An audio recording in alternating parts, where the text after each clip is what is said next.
Olá, eu sou Jaconias Dias Rodrigues, sou graduado em Pedagogia, em Psicologia, mestre em Educação, especialista em Psicologia Clínica. Hoje vamos trabalhar a temática de como a escola pode ser um espaço terapêutico para as crianças público-alvo da educação especial. Eu vou compartilhar com vocês a minha tela para que a gente possa desenvolver o tema discutir e eu espero que seja um diálogo proveitoso, né? Um diálogo que depois a gente pode continuar conversando na live e nessa rede de conversação que também se estabelece nas redes sociais. Vou compartilhar agora a minha tela. Acredito que vocês já estejam vendo, né? Então vamos lá.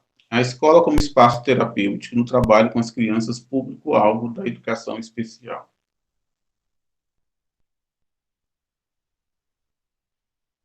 Antes de começar o tema, eu trouxe uma dinâmica, né, para que a gente possa fazer para refletir sobre o tema. Um disparador, né, para que a gente possa, para que nós possamos conversar sobre o tema, desenvolver o tema. Eu trouxe essa dinâmica para servir como um quebra-gelo também e a partir da dinâmica a gente possa desenvolver o tema. O que você vê nessa tela? Que imagens são essas? Como você se sente olhando para essas figuras? Essas são pessoas, né, que aparecem. Dá uma olhada aí na tela e como essa tela te afeta.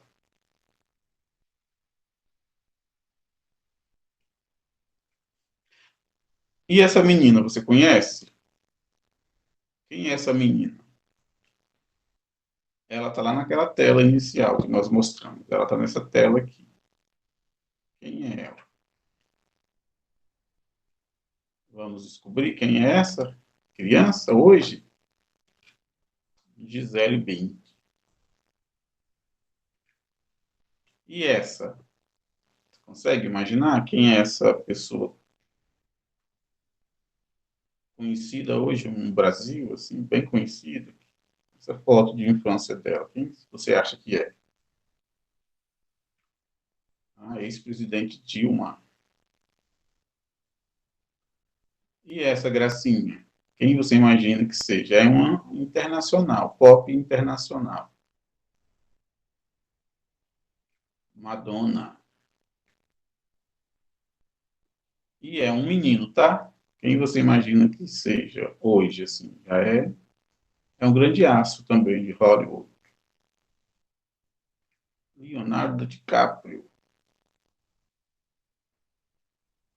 E esse? Acho que esse é bem fácil, né? O Barack Obama. E esse menininho aí? Quem você imagina que seja? O William Bonner. Então, agora, vamos voltar lá agora, na tela inicial. Olha, agora quando você olha para essa tela, você não olha para ela do mesmo modo que você olhou quando a gente começou a palestra. Por quê? O que aconteceu de diferente? Porque você entrou em relação com essas pessoas. E entrar em relação, você criou outras imagens mentais quando você foi descobrindo, por exemplo, que essa era a Gisele. Isso é entrar em relação também, mesmo que de forma virtual. Isso disparou outras imagens aí na sua mente. Então, agora, quando você olha para a tela inicial, você olha para ela de um outro modo. Isso aconteceu porque você entrou em relação com essa tela. Então, você sabe que ali tem pessoas que você conhece. Antes você não sabia. Você sabe que ali tem Madonna, a Gisele Bündchen, né, tem o Leonardo DiCaprio, a Dilma. Então, agora você olha para a tela, né, de um outro modo. Então, essa dinâmica é para a gente refletir o fato da gente, a necessidade de entrar em relação com as coisas, com o mundo. No caso, a gente está falando da escola hoje, né? entrar em relação com a escola, no nosso ambiente de trabalho ou no nosso ambiente de estudo, entrar em relação sem deixar que as crenças limitantes afetem essa relação com a escola, com um ambiente, seja qual for, ou com as pessoas, né? Porque nós temos muitas crenças limitantes e você já projeta uma imagem do que vem a ser uma pessoa. Mas que tal você entrar em relação com aquela pessoa para você construir uma outra imagem, né? Construir uma outra visão, uma outra opinião sobre aquela pessoa, sobre aquela escola.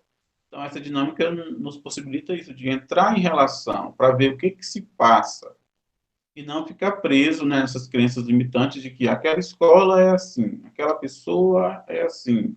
Eu não me relaciono com fulano porque eu já tenho essa imagem que ela... Mas isso foi comprovado? Realmente é daquele modo? Então, uma dica é a gente entrar em relação com as coisas para que a gente mude, para que a gente faça algo que a gente chama de movimentar o pensamento. Que aí você entra em relação com aquilo, aquilo movimenta o seu pensamento e você passa a olhar aquela realidade de um outro modo, sem aquela ideia pronta, fechada, que não entra em relação. Como nós estamos falando da educação especial, das intervenções na educação especial e como que a psicologia pode contribuir, entrar em relação é sempre providente, é sempre profícuo, né? Se entrar em relação com as crianças, com a escola, para pensar aí estratégias para que nós possamos trabalhar com a inclusão desses alunos e alunas, público-alvo da educação especial, alunos especiais. Eu trouxe para vocês a lenda de Procusto. O Procusto, essa lenda é uma lenda inglesa, é uma lenda grega, né? E o que, que essa lenda fala? Ela serve muito para a gente pensar a educação especial aí na escola, a inclusão desses alunos na escola. O Procrusto, ele tinha uma pousada às margens de uma estrada. E ele atraía viajantes para essa pousada. Né? Ele cativava, chamava as pessoas para a pousada dele. E quando chegava lá, ele pedia para o hóspede deitar numa cama. Então, se o hóspede fosse maior que a cama, o Procrusto ele cortava a pessoa para que ela coubesse na cama, para ficar o tamanho da cama. E se a pessoa fosse menor que a cama, o Procrusto ele tinha umas ferramentas, umas rodanas, que ele ia esticando a pessoa até a pessoa ficar do tamanho da cama. Por quê? Por Procrusto, assim, as pessoas tinham que entrar na forma dele, nos esquemas, né, que ele já tinha estabelecido. E a pessoa que não se encaixasse nessa forma, que seria essa cama, não tinha o direito de viver, de sair andando por aí. A pessoa tinha que morrer. Né, com esse sacrifício todo que ele fazia com a pessoa. Então, isso serve para a gente pensar, né? Às vezes, nós temos a nossa forma, os nossos modos fixos de pensar e agir, e não entra em relação com uma dinâmica traz, e a gente tenta encaixar aquela criança nos nossos padrões estabelecidos, né? Comparando com outras crianças, né? E a comparação é terrível, né? A comparação prejudica o nosso trabalho e até o nosso processo de felicidade, se você ficar comparando, né? Mas olhar aquele indivíduo, né, nas suas especificidades, do jeito que ele é e o que, que ele pode vir a ser, né? A melhor versão daquele indivíduo, mas sem fazer comparações. E sem tentar encaixar essa criança na nossa forma, né? Nos nossos modos fixos de pensar e de agir. Aqui eu trago, né, encaixar os outros padrões que estabelecemos, a nossa medida nos nossos referenciais. Escola como um lugar social. A escola é um lugar onde a criança, né, não só a criança público-alvo da educação especial, mas onde o estudante, a criança, ela vai estabelecer um vínculo e ela no seu processo de subjetivação, ela vai pensar: eu tenho um lugar social, eu tenho a minha casa, e agora eu tenho um outro lugar, que é um lugar onde eu convivo com outras pessoas que não são as pessoas da minha família. Então, a criança, quando ela vai para a escola, ela tem isso. Depois, com o tempo, que pena, né? Algumas crianças perdem o encanto pela escola, algo que acontece aí que a gente precisa investigar. Mas ao adentrar, ao ingressar na escola, né, eu trouxe essa imagem dessas crianças rindo, querendo participar, porque elas percebem que a escola é um lugar social. E nós, como educadores, temos esse papel de entender que a criança entende que a escola é um lugar social e o que, que a gente pode fazer ali para poder potencializar isso que está, essa perspectiva da criança. A escola pode ser para o estudante um lugar de construção de sua identidade, como eu já trouxe, né? Um espaço de compreensão do seu lugar no mundo. Então, lá no trabalho, né, já que a criança entende que aquela escola é um lugar social, ao trabalhar, como que nós podemos agir para poder manter, né, essa identidade da criança, essa subjetividade, melhor dizendo, nesse contexto escolar que é um lugar social. E para nós, professores, pedagogos, né, os profissionais da psicologia, do serviço social,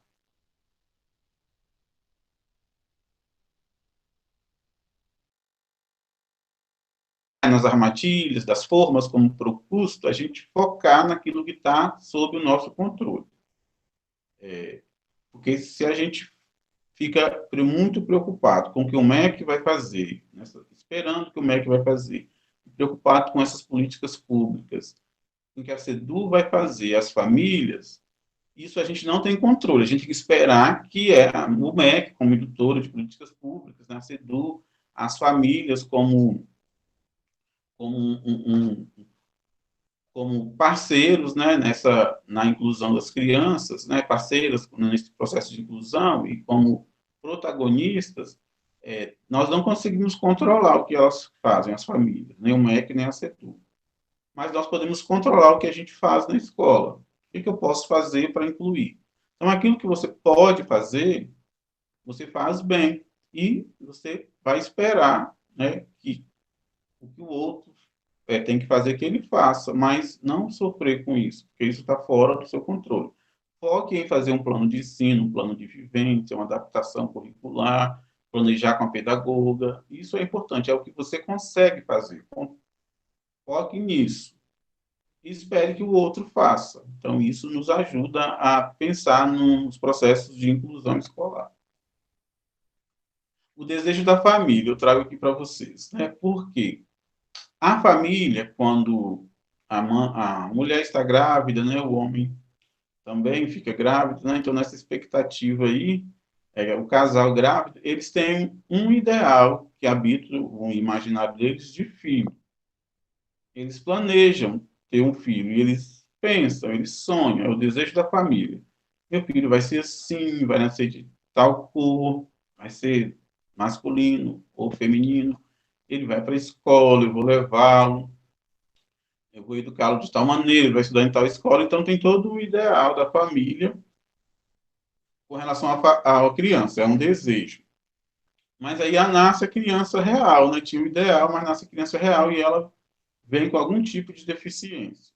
Aí a gente chama na psicologia de luto, porque aquela criança que foi idealizada não existe, como morreu, né? Aquele ideal. Não existe aquela criança que eles pensaram. Existe a criança real. Então a família vive esse tempo de luto faz parte, e depois ela, com diagnóstico, sem diagnóstico, a família, e tem família que aí já é algo patológico, que não encara isso, né, não vê como um problema e fica postergando esses diagnósticos, né, que acaba prejudicando a criança. Tem família que não, não, não, não se apropria daquilo que está acontecendo e vive na negação o tempo todo. Isso é ruim, mas isso já tem uma outra palestra. Mas aquela família que entende agora que a criança é especial. e o que ela pode fazer agora em parceria com a escola, né,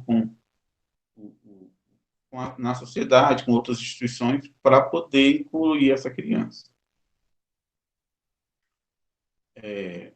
Aí trago, né, que os pais têm um desejo, um plano de vida, né, expectativas quanto ao nascimento do filho ideal.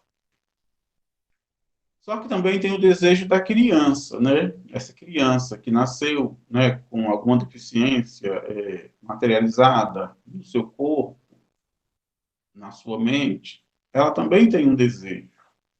E nos processos de inclusão escolar, sempre pensar nesse desejo da criança. O que, que ela. Como ela vê a escola, esse lugar social. O que, que ela pensa? O que, que atrai aquela criança? Eu tive um aluno, quando eu dava aula, né, eu sou professor de anos iniciais também, esse aluno, ele tinha um espectro do autismo, então a única coisa que eu conseguia articular com ele era que aí pensando na questão do desejo, ele era torcedor do Flamengo.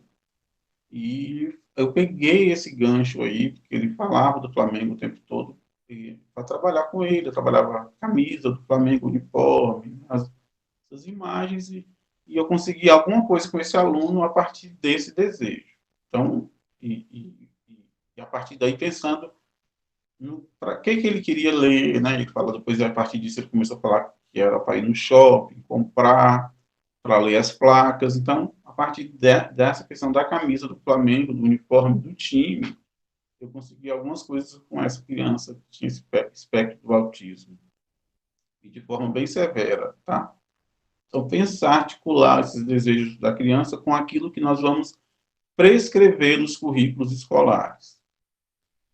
Pensar nesse desejo é maior do que a prescrição curricular, pessoal, é maior do que aquilo que o MEC manda, né, a lista de conteúdos, né, os objetivos daquela escola, do, do projeto político-pedagógico. Pensar nesse desejo, como que você vai articular para que a escola seja um espaço terapêutico, e depois que estabelece esse espaço terapêutico, a criança tem mais motivação para aprender esses conteúdos, então isso é mais importante, trabalhar com o desejo da criança. É isso que eu trouxe, né? A criança especial também tem um desejo. Que desejo é esse? Como que nós compreendemos esse desejo? Tem algo na psicologia que a gente chama de transferência, né? O que seria a transferência? Nós vamos falar um pouco agora da transferência dos agrados e das frustrações. A transferência são os afagos, os afetos que você tem pelo seu pai, pela sua mãe, pelos seus avós, e que você transfere esses afetos para a figura do professor, a figura do diretor, do pedagogo, da merendeira, da servente. Então já tem a sua mente, e foi nessa mente foi carimbadas muitas experiências, né? E você traz isso marcado mesmo na sua mente, no seu corpo, todas as emoções, os sentimentos que você viveu com outras pessoas fora da escola, e você, no processo de escolarização, você transfere isso para a figura do professor e de outros sujeitos na escola. Então, as nossas crianças, estou falando para você, professor, é, quem está vendo essa palestra, essa live, você faz isso o tempo todo, você é adulto, e as crianças também fazem, quando elas chegam nas escolas. Então, vamos pensar numa criança que está sendo abusada pelo pai, pelo padrasto. Quando ela chega aí na sua escola e, de repente, ela vê um professor, é bem mais raro, né, ter professores, assim, são poucos na educação infantil, nos anos iniciais, mas aí as crianças chegam e ela vê esse professor. A criança, digamos, é dita normal. Então, ela vai transferir essa relação que ela teve com esses sentimentos, né, essas emoções que estão impregnadas no corpo daquela criança, ela vai transferir para aquele professor. Então, de imediato, ela já vai fazer essa transferência. E depois, com o tempo, com a experiência, pensando na dinâmica, ela pode ir percebendo que aquele professor não é como o pai, que abusa. Então, ela vai tendo outra relação e vai desconstruindo isso. Aí a escola tem esse papel, né, Aí, né, o papel pedagógico, né, para poder fazer com que a criança, a escola terapêutica, né, para poder fazer com que a criança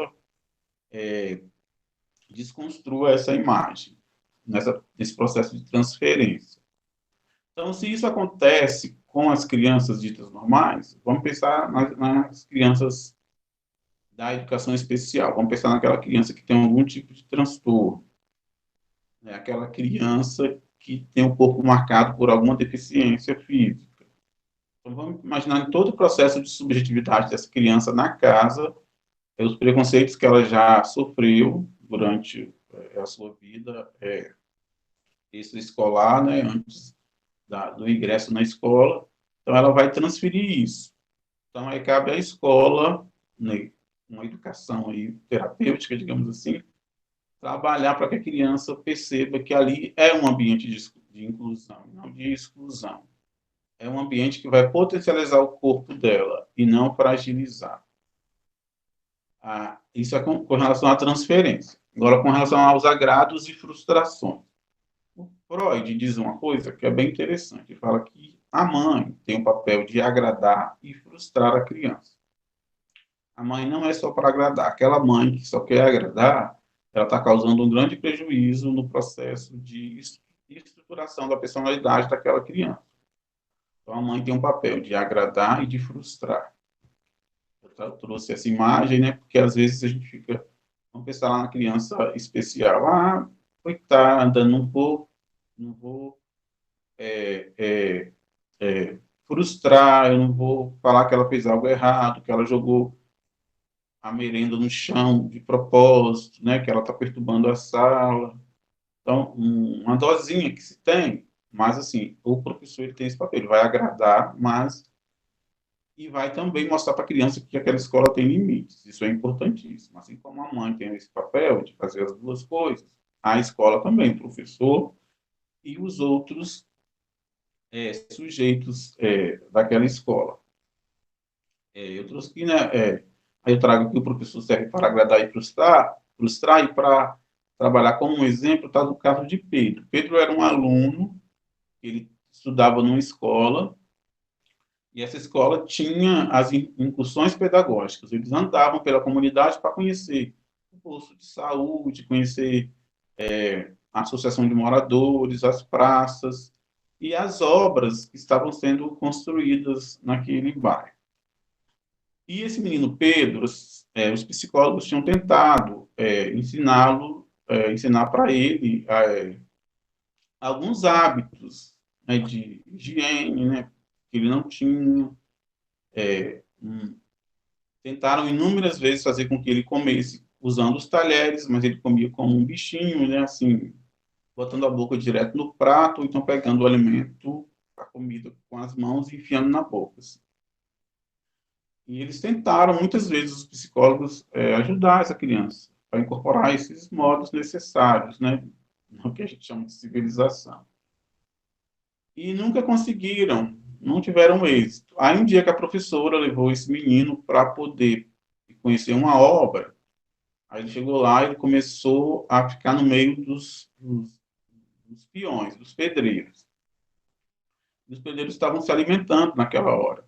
E ele ficou próximo dos pedreiros e começou a enfiar a mão na marmita dos pedreiros para comer. Aí um pedreiro falou assim com ele: olha, quem faz isso é bicho. E bicho não fica perto da gente. Olha lá onde que os bichos ficam. Ele mostrou, né? Então, quem come do jeito que você está comendo, meu filho, é bicho. E bicho não fica perto da gente, não. Para ficar aqui, você vai ter que comer direito. Olha, você vai ter que tomar um garfo aqui. Pode pegar aqui nossa comida. Aí esse menino pegou o garfo e começou a comer. Aí foi um sucesso, né? Eles tinham tentado muitos anos e não conseguiram, e aquele pedreiro, naquele espaço ali, conseguiu com que esse menino comesse com garfo, e depois disso ele, na escola, em casa, ele começou a usar os talheres. Então essa intervenção do pedreiro foi bem interessante para a vida desse menino, pensando aí nesses processos de inclusão. Então, esse pedreiro, ele frustrou a criança naquela hora, mas é uma frustração que vai ser importante para a estruturação da personalidade do sujeito, isso para as crianças ditas normais e para os alunos especiais. Um corpo estigmatizado, a Isabel Filardes, ela é uma atriz da Globo, né? Todos conhecem. Agora ela até parou, né? Não sei se ela saiu da Globo, não estou vendo mais ela nas novelas, não. Bem que eu não vejo novela, mas mesmo sem ver, a gente acaba sendo capturado, né, nas propagandas aí, na mídia, nas redes sociais. A gente fica sabendo quem é que está aí na onda das novelas e quem não está.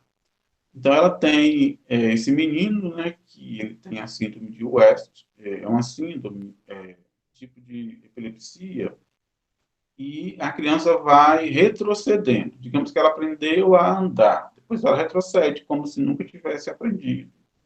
Então ela aprende algumas palavras, depois retrocede nesse processo de desenvolvimento e ela para também de avançar. E não só para de avançar, mas retrocede, ela perde, né, aquilo que ela tinha aprendido.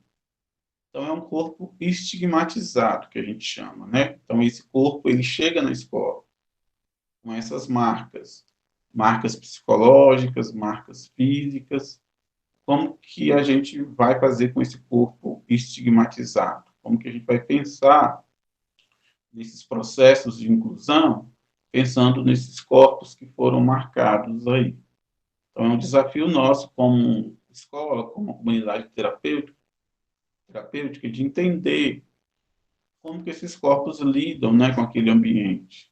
Como que a gente pode, nos processos de agradar, de frustrar, de manter o foco naquilo que a gente consegue controlar, como nesses processos podemos incluir essas crianças aí, que estão em processo de desenvolvimento e todas podem aprender de algum modo, todas as crianças podem aprender alguma coisa. Às vezes a gente não percebe, porque a gente fica na questão da, da enfadonha lista de conteúdos presa naqueles currículos, naquelas propostas curriculares.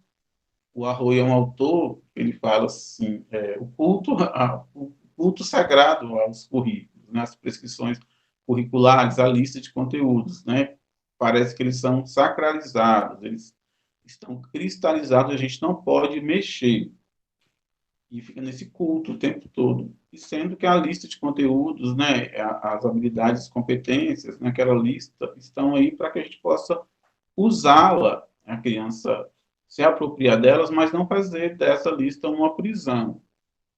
Mas pensando primeiro nessa escola como uma comunidade terapêutica e trabalhando essas emoções, esses sentimentos dos alunos, e a partir daí eles vão desenvolver, que eles possam ir desenvolvendo o que a gente chama de habilidades, competências, no ritmo deles, nesse tempo, e não a partir dos padrões que nós já estabelecemos e nesse processo de comparação, de comparar a criança, né, com uma outra, uma escola com a outra. Cada criança é uma, cada professor é único, cada escola é única, e o nosso desafio nesses processos de inclusão é, fugir desse culto sagrado, né, de que a criança tem que aprender isso, tem que aprender aquilo, que isso está prescrito na BNCC, isso está prescrito na proposta curricular do município que você trabalha, mas você pode desconstruir isso o tempo todo e pensar, né? A gente fala muito nos planos de vivência aí para incluir as crianças, adaptações curriculares, mas fazer isso de um modo que essa questão da prescrição curricular ela não te aprisione, mas você consiga ter liberdade para criar nesses currículos escolares. Que compreensões o aluno especial tem sobre o seu próprio corpo? Como a escola articula a aprendizagem escolar com esse corpo? Como todos os sujeitos da escola praticam a inclusão? Porque toda a escola é uma comunidade terapêutica. Pensando aí na questão do Pedro, que o pedreiro ensinou para ele. Então, toda a escola aí que está para além dela, né, para além dos muros da escola, precisa ser uma comunidade terapêutica, uma escola terapêutica que acolha essas crianças para que a gente faça, né, que a gente pratique, que a gente lute, né, para esses processos aí de inclusão escolar. Não é fácil, né? Eu sou pedagogo, professor, e agora na área de psicologia, não é fácil, mas como que a gente consegue? Experimentando as coisas. Vamos lá na dinâmica, por isso que eu trouxe. Entrar em relação com aquilo que se avoluma, que está à sua frente, aquilo que você encontra quando você chega na escola. Entrar em relação e se permitir experimentar, conversar com outros sobre aquilo. Olha, como é que nós podemos fazer? Como que a gente pode articular para incluir essa criança? Então, sempre a dica é a experimentação, experimentar coisas, não ter medo, né? Não ficar preso ao que as prescrições curriculares diversas têm, mas, assim, entrar em relação com essa criança, com esse corpo, com essa escola, e isso pode trazer práticas curriculares de inclusão exitosas quando a gente se lança a mão para navegar nesse mar, nesse rio da inclusão, para que as crianças consigam sobreviver à época escolar. É uma época que vai passar, né? É um tempo que a criança, e por isso a escola como esse lugar social, um tempo que vai passar, e que esse tempo seja um tempo exitoso, né, profícuo, para que essa criança tenha uma boa lembrança da escola. Por exemplo, eu não tenho boas lembranças do meu processo de escolarização. Muitas marcas, eu consegui superar muita coisa depois com a psicologia. Então, aí, quando eu fui dar aula, eu ficava pensando, que imagem que os meus alunos terão de mim quando eles forem adultos, quando eles lembrarem, olha, eu tinha um professor chamado Jaconias. Aí eu ficava preocupado, como é que eles vão lembrar de mim? Esse aluno que eu alfabetizei não no ideal, mas no real que eu pude fazer, esse aluno com espectro do autismo, eu ficava pensando, como que esse aluno lá, quando ele for, vai lembrar de mim? E os outros alunos, que tinham muitos alunos com transtorno mental, né, deficiência intelectual, e os alunos ditos normais, eu ficava preocupado, como que eles, quando forem rapazes, né, quando casarem, o que eles vão falar com as esposas, com os filhos de um professor que eles tiveram. Então, eu ficava preocupado com isso, e sempre pensando nesse processo de inclusão, para que eles não tivessem as memórias que eu tive do tempo de escola, né, onde eu contava coisa para o professor que estava sofrendo bullying, isso não era levado em consideração, mas eu tenho uma ótima lembrança de uma diretora, né, que me acolheu e falou comigo assim, olha, a gente pode resolver esse problema de tal maneira, me levou para o gabinete dela, antigamente chamava de gabinete, então eu tenho uma boa lembrança dessa diretora, né? Então, a gente sempre pensar, né? A minha escola está sendo uma escola terapêutica, né? Não terapêutica, que vocês não são da área de saúde mental, mas o que você faz quando você acolhe essa criança, quando você planeja, faz um plano de ensino legal, coloca uma atividade, na atividade, uma imagem que vai atrair essa criança, é o que você consegue fazer. Por isso que eu sempre falo, foque no que está no seu controle. Quando você faz isso, você está tendo um papel importante para a inclusão dessas crianças. É isso, né? Espero que vocês tenham gostado. Eu trago aqui as referências, deixar um pouco aí para quem quiser pesquisar mais. E espero que eu tenha movimentado o pensamento de vocês para pensar nessa inclusão escolar aí nesses tempos tão difíceis, né? Esses tempos agora que eu chamo de tempos sombrios, mas nós iremos sobreviver. Fiquem na paz, tenham sucesso, que Deus abençoe a todos.